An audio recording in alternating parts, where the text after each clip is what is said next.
Israel has witnessed incredible miracles. God defeated Egypt.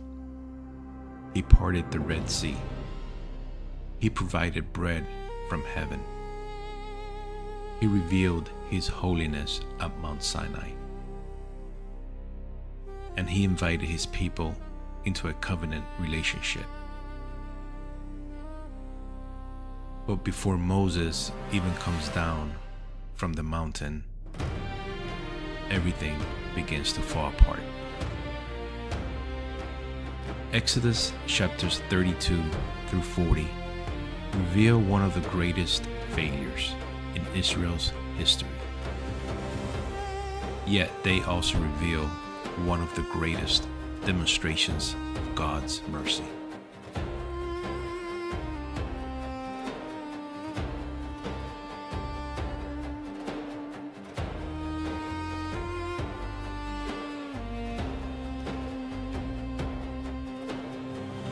As Moses remains on Mount Sinai, the people become impatient. They cannot see Moses. They cannot see God, so they create something they can see.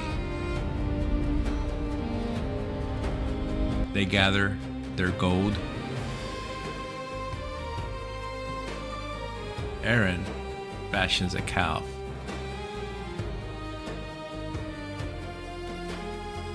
Then the people proclaim, "This is your God, O Israel, who brought you up out of Egypt." The irony is heartbreaking. Only weeks after hearing God's voice at Sinai, only weeks after promising faithfulness, Israel breaks the very first commandment. Their greatest problem is not simply idolatry, it is forgetting who delivered them. Whenever people lose sight of God, they begin creating substitutes.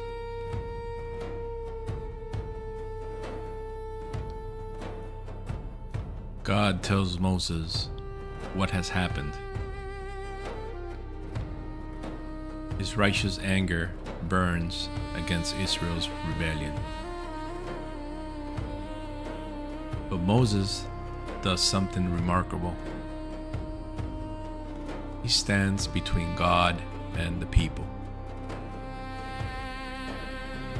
He pleads for mercy. He reminds God of His covenant with Abraham, Isaac, and Jacob.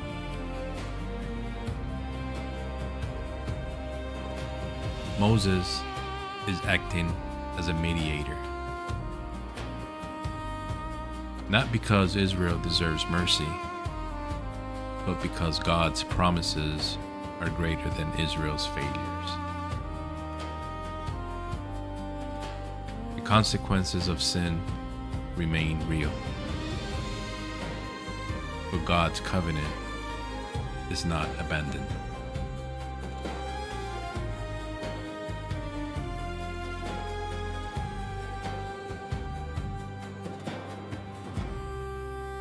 After Israel's rebellion, Moses asked God for something extraordinary.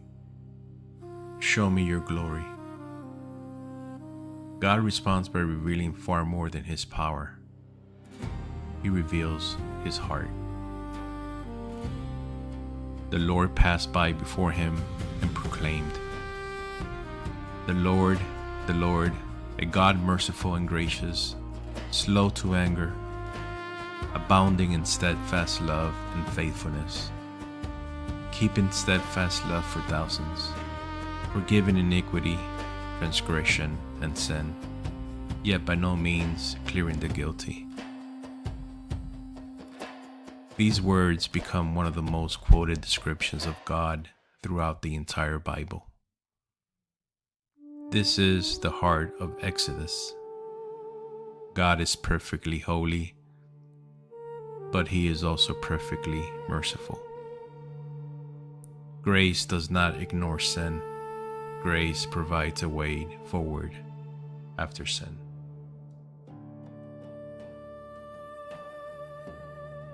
Now something beautiful happens.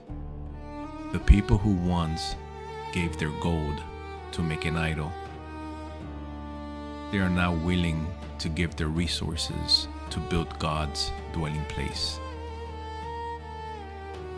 Their hearts have changed. Artisans use their gifts. Families bring offerings. Every detail follows God's instructions. The tabernacle becomes a visible reminder that God desires to live among His people. Holiness is not distance. Holiness prepares the way for relationship.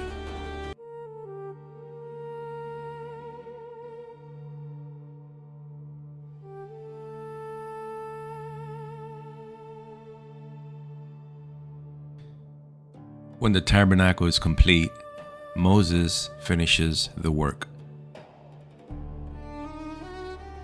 Then something incredible happens.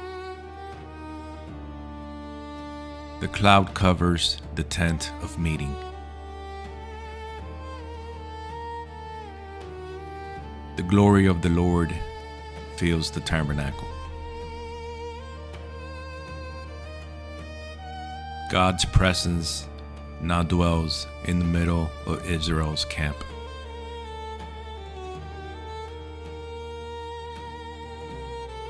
The book of Exodus ends where it has always been moving.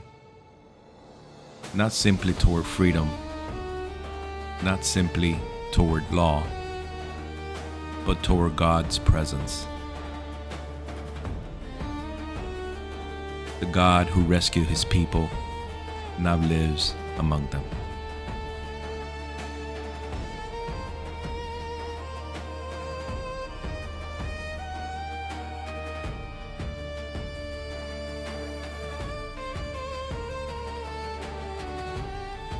Exodus ends by answering its greatest question.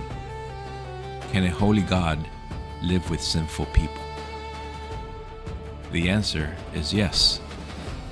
Not because people become perfect, but because God provides grace, forgiveness, and a way into His presence. This prepares the way for the entire story of Scripture. Ultimately, God's desire is fulfilled completely in Jesus Christ, God dwelling with humanity.